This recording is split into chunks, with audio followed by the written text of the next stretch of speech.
These OBD scanners can seem complicated, especially when you are a beginner. You look at the screens and you do not know where to start. Well, in this video, I will share with you a step-by-step process so that you could, using a scanner like these ones, find out what DTCs, diagnostic trouble codes, your vehicle has stored.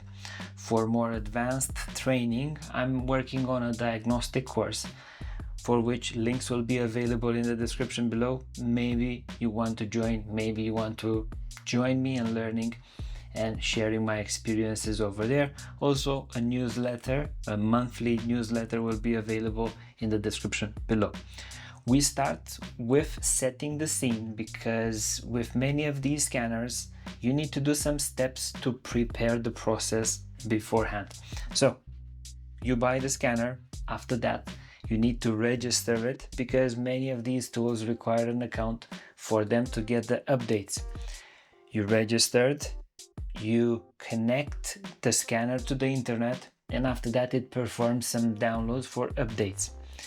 Before going to a vehicle, ensure that you have done the updates.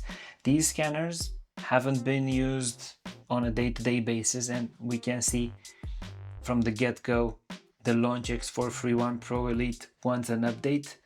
We select update immediately. The X tool, the same, has a few updates to run. The Moo car doesn't show us that it needs updates, but if we go on vehicle software, we might be able to see if we have updates, and you have seen it has seen the updates. The King Bolin, they call it an upgrade. This is the point where you want to do these things on your home Wi-Fi, because if you actually need to use your phone, the amount of data that is used with these updates might mess up your phone plan. So make sure that you have done the updates. You also need to make sure that your units are charged. For example, the Launch CR123X, I didn't use it for a long period of time and the battery was discharged on this one, so it's now struggling to stay awake. Same thing with this one, it needs updating before going to the vehicle.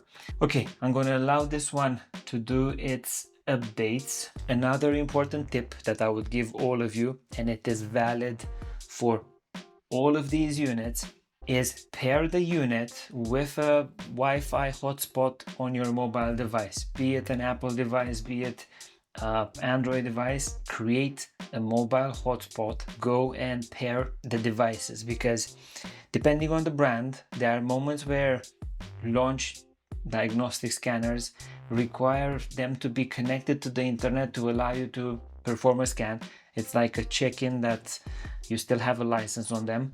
And if that hasn't happened and you actually need it on a vehicle, it might slow you down in the process. So we register the tool, we download the software, we check for updates, we have created a wireless hotspot available on the mobile device that we are using, and we have paired the diagnostic tool to the mobile device. So should we need access to the internet, we can really fast connect or allow the Wi-Fi to work on the phone, and the unit will connect to our vehicle.